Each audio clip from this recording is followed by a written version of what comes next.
afternoon, everyone. Let's talk about advanced mobile optimization. So as Aryan said, I'm Miley. I've been at Google for a long time now. I'm out of Mountain View, California. And I'm born and raised in the Bay Area, went to college here. And then a timely stat about me is that I am in last place in my fantasy league. So that's kind of sad, except that I'm tied for 6 other people, so not quite as bad. Okay, so for our agenda, I'm going to put this in the format of, we talk about customer journeys, let's talk about the SEO journey. So your brand is here, right? And you have all these options. You have Google, you have the App Store optimization, you have social. And in the end, we all want to get to these potential customers, whether they're a user voice searching on their mobile phone, or on their laptop, or mobile using a chat app, or they're using a home device, right, through voice. So we want to go and figure out, first, what are potential customers doing today? So what does Google see out there? Second, we'll cover Google and SEO and some of the experiences that you can have with your brand using Google or Google types of products. And then last, we'll talk about what your brand can do. So let's start with potential customers. Mobile search traffic has surpassed desktop traffic worldwide. We all know this. You know, in China, they have slow lanes for these mobile walkers with their phones. When you think about mobile, factor local. So anytime you think about mobile, remember, local is going to be a huge part of that. I say that because nearly 1/3 of all mobile searches are related to location. And location-related mobile searches are growing 50% faster than all mobile searches. So yes, on your mobile device, people are doing more and more, and they're buying more than they were before. But what's growing the fastest is still the stuff that's perfect for mobile, which is location-related types of queries and information. Google, obviously, we're thinking about, user growth. And for many of your brands being international, a lot of users are coming online for the very first time in markets like Indonesia and India. And that's going to be kind of this new area of growth where, new brands can make a dent. And kind of the first to do those things well can really have an advantage in some of these places. So remember with these users, let's take India as an example. Mobile is the first device they've ever used on the internet. They never had a desktop computer, never used a mouse. And the phone plans there aren't like ours, where you get 2 gigs unlimited or roll over any of that. They usually buy incremental data. So the size of your page is going to matter a ton because they don't want to be using, they don't make as much necessarily as we do, and they don't have great plans. So they're buying this incremental data, and everything they download is a big deal. So think about that when you look to different markets and new users. There's things like Android Auto. I have a used car right now, and we have a screen, but these screens are going to become fantastic. You could just imagine how your phone is it's just as good as a desktop computer now. You can imagine a car, right? How great that's going to be. And let's think about the auto screen and realize that location-based types of queries are going to be asked, right? And this screen is designed so that you only interact with it through voice. You don't have to look at it. You certainly don't have to touch it because they want to keep your hands on the wheel. Then there's watches. So there's all this whole wearables group, and this is just coming out in the last few years, and we're yet to see how user behavior adapts to it. Some of them are becoming so cute now, right? There's no reason not to have kind of a smartwatch in the future. It's probably something people are just going to do by default. This is my parents' house, and my mom has an Amazon Echo that she uses all the time. Every day, they play music, they get their sports scores. They're also playing fantasy football, and they're actually in the lead, but they're retired, so they have a lot of time to draft the right people. So they bought this themselves, and this is my mom, and you can imagine they don't want to get out of their seat to go find their laptop or to go get their phone. So they just like to say, Alexa, do this. Alexa, tell me this. Google Home is coming out, also, if it hasn't already, but it's slated for 2016. So let's talk a little bit about some of these devices, actually. So we have Amazon Echo already been out for several years. I think the Alexa ecosystem has over 1,000 types of integrations. Google Home, these types of things can obviously incorporate, actually, let me show you. It can incorporate stuff like voice recognition, right? So these home devices can take everything that Google Search knows from doing voice searches and do even more. So this is an example of voice recognition. First, 20% of queries are now by voice, and that's probably going to increase even more. So there's this whole texting generation, that's like my stepdaughter and millennials and maybe you guys here. And then there's going to be probably a generation after that's not going to be using text quite as much, that'll just be voice searching and won't even understand how to spell, like why spell, right? No need. And the Google app understands speech in 55 languages, again, getting to some of these markets in other areas. The great thing about this example that I want to show you is that Google search isn't just about keywords, obviously, right? We understand these entities. So I can do something like, What songs does Ed Sheeran sing? Photograph Give Me Love and Others. And we can actually understand the entity who Ed Sheeran is, the types of songs, we can give the answer. You can see how this is going to work in home devices, in cars, that types of thing. So 10 blue links, great when people are still doing informational stuff, but even more ways to actually get information. Another thing I want to bring up is that we can take action on all this stuff. So I can say something like, play thinking out loud. Yeah. Okay, we did it. Demo success. You could do other stuff. Set an alarm for 9 o'clock. Get directions to Coit Tower, all without touching your phone. You could say this stuff in your car. You can do this to your watch. You could probably do it to someone else's watch. No, just kidding. Okay, so that's going to be cool, right? You can do stuff like open LinkedIn and pull up the app. You could do stuff like open BrightEdge.com, pull up the website. So more and more stuff can be done through voice. It's going to be neat. What else is coming? Chatbots already out. The Google Assistant coming in the next month or so. It's already had in preview mode on Allo, our chat app. So this is a great option for service-based brands. You know, we do these mobile summits in China, Google does, just so we can see all the innovation they have. Essentially, you could just be in your chat, and you can say, when you're chatting with someone, right?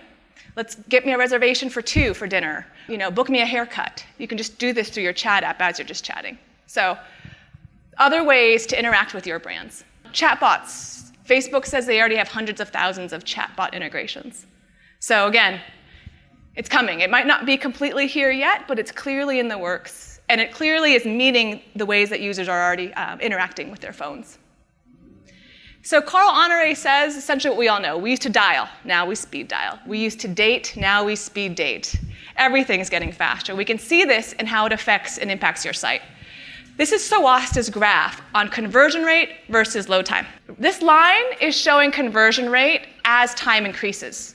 So this is the page load at 3 to 4, and then it just kind of goes down the more time it takes for your page to load. Clearly, you could imagine, so think about this, right? 3 to 4 seconds, and you're already starting to see a drop-off. Back in the days when I used a modem, you know, we would wait like 20 seconds for a page to load. Now it's 3 to 4 if you want something to be ideal. And the blue bars are showing popularity of how common that is that a page took that long to load. So you want to be in this under 5-second range for sure.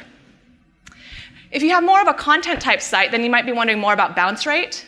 And this is Soasta's graph on bounce rate and load time.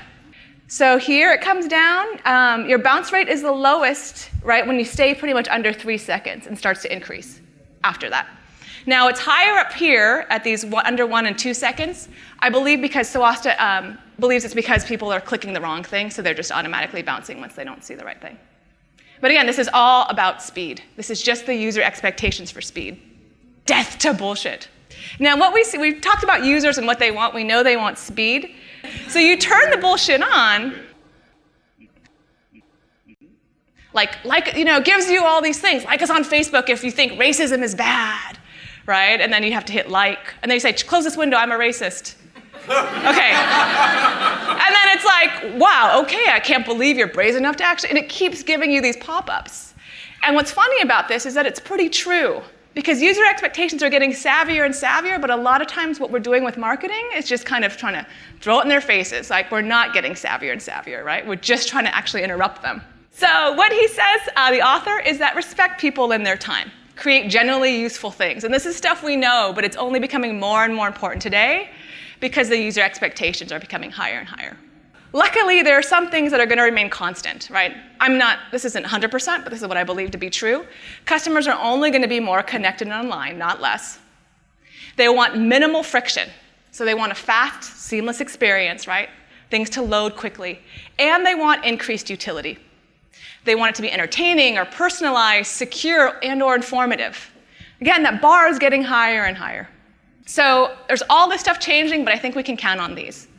So next, let's talk about Google and some of the great user experiences that we can help you offer. Let's go into search. Users love speed, make SERP seamless, and increased utility. So first of all, for speed, we have things like AMP, and the next speaker is going to talk about this more. 150 million AMP pages in the index, 4 million coming online all the time, every week, looks good. Now the great things about AMP, there's an under 1 second median load time from all AMP pages loaded from Google search. So when you do a search and there's an AMP page available, we can load that in under a second. And then people, if you just do AMP in general, and people visit it not through Google search, 99% of AMP pages load faster than 8 seconds. So you automatically get that pretty much out of the box, an under 8-second load time. And then this is compared to non-AMP controls, loads in 22 seconds on average. Just to give you a better illustration of this, your average mobile site is like way, way, way in the back, right? If you do AMP, you automatically get to kind of the front of the pack, just because of the way it's structured. So there's not as much flexibility, but you get immediately that page load time. And then if your brand has an extreme culture of performance where they can hand tune a site to make it load extremely fast, then you can be in the front. But the issues with that is, one, your developers might start to leave, your culture might change, it's going to be harder to maintain, and things can happen there. When you do something like AMP, it's kind of a set structure, bless you, that everyone can use. All right, more with AMP. It's in 10 blue links, right? You get the lightning bolt. It's in Search Analytics, Google Search Console. There's a new AMP testing tool in Search Console as well that gives you more of the validation and errors. And we have AMP case studies coming up. Yay. Then because AMP is open source, there's also a roadmap available of what's coming out. So you can see, so you can plan ahead and make kind of prioritize your roadmap. So to start, there's plugins available. WordPress, Drupal, Hatana, there's the AMP Code Lab, there's Advanced Concepts Code Lab, and Keynote, BrightEdge is doing a lot with AMP too. Yay. All right, next segment. So Google can help you with speed, and we can also help you make these seamless experiences. So there's stuff like structured data. This is Food Network, and we'll be talking not about this, but it's not just about stars, right? We can actually give you these great thumbnails and feature more to make users enticed to click. There's more structured data types if you haven't seen it. We have things like creative works, like articles, courses, music. There's recipes, of course, TV and movies, videos. We're expanding more there. So this is the Help Center documentation on structured data. Then, of course, to make things seamless, there's always hreflang, right? It's the red line here compared to no index, always growing in interest, hreflang. Again, when you want to reach those international markets, you can help us to target the right user in the right country with the right page if you have hreflang tags showing us what they should be seeing. So the third area that we can help you with at Google is through functionality. So there's kind of a big chunk here. At the very, very baseline of functionality is mobile friendliness. So 2 years ago, we announced the mobile friendly update where we gave a boost to sites that were mobile friendly. And there weren't as many back in the day. Today, 85% of our sites are mobile friendly in mobile search results. So congratulations to everyone for working on that. But again, because user expectations are raising, we have to do the same. So January 10th, we're going to have the intrusive mobile interstitials update. That's not what it's called. I don't know if we actually have a name for it, but I call it that. What we're saying here is that when you have an interstitial that takes up significant amount of the page and a user has to click out to see the visible content, you're kind of creating those really interruptive experiences that aren't part of the workflow the customer wants. That's when pages on a page level can be demoted in search results for these intrusive interstitials. They talked about this in the keynote, but progressive web apps, also known as PWAs. This is different from AMP in that progressive web apps aren't just a template that you use. Progressive web apps are based off of the platform of a browser that you can interact with through JavaScript. So it's Chrome-based, it's Firefox-based, and what they do is provide that full functionality experience much like a native app without having to go to the App Store. So progressive web apps allow you to work offline, send push notifications, add an icon from your brand to your home screen. So it's like a mobile website, right? You already have a mobile website that's friendly. The next thing you can do is add this PWA functionality. So you kind of superpower your website to do these types of things. That's going to be really compelling, I think, for many people, that they can actually do push notifications from a mobile website. Beyond the Rack implemented a PWA, they're a retailer. They had 52% of their mobile users coming from mobile. They saw a 26% average increase in spend that occurred by members who visited via push, and 72% more time spent on the site per visit from members who visited via push. So it's for those customers who are like, I want to come back to your brand and do this again. They don't have to go download an app. You can do a lot through PWAs.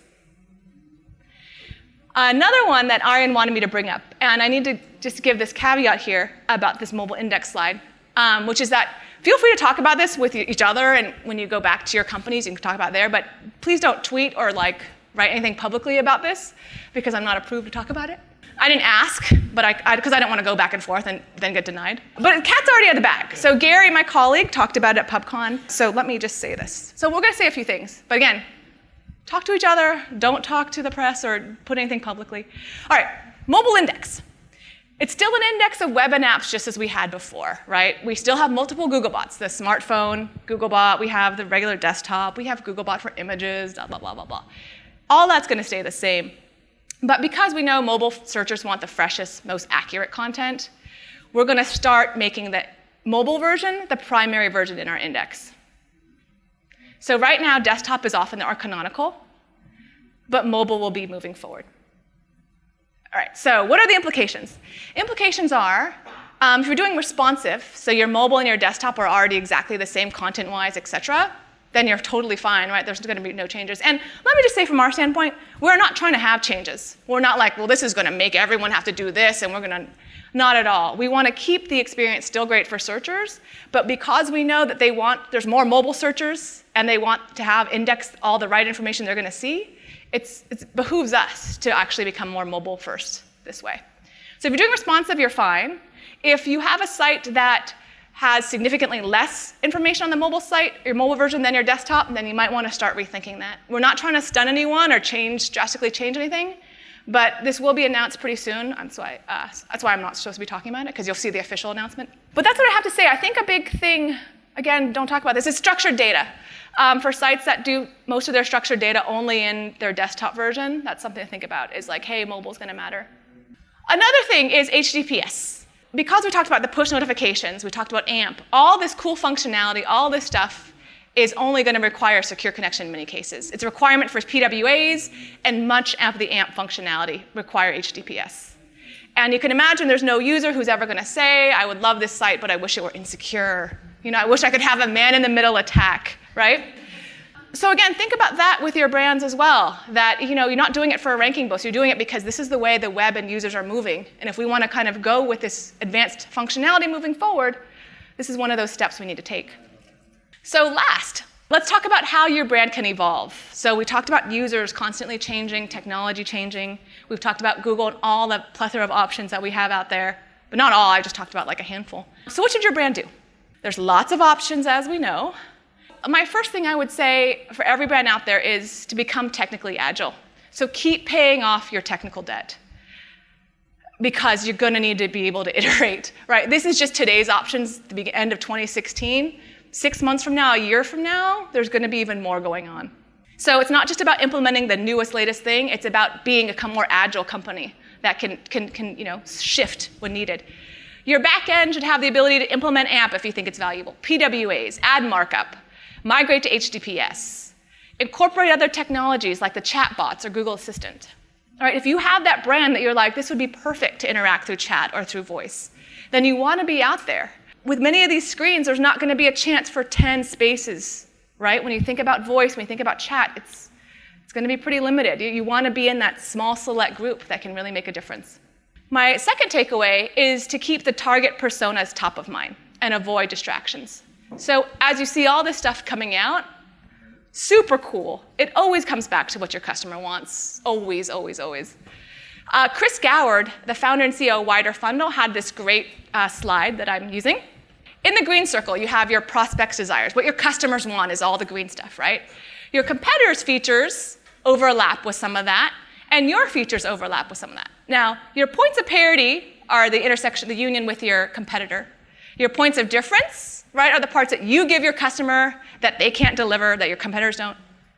The key thing to realize, especially for brands that have been around for a while, is that your points of irrelevance are everything else that your customer no longer wants. And that's a hard cleanup to do, right? That's the same thing of being technically agile. There's a cleanup that has to be done that, like, you know what, we're supporting all this stuff and no one really cares anymore. Let's really focus on what customers want. What features to implement? First thing I would do is map your common customer journeys. Everyone's talking about micro touch points, and I totally agree.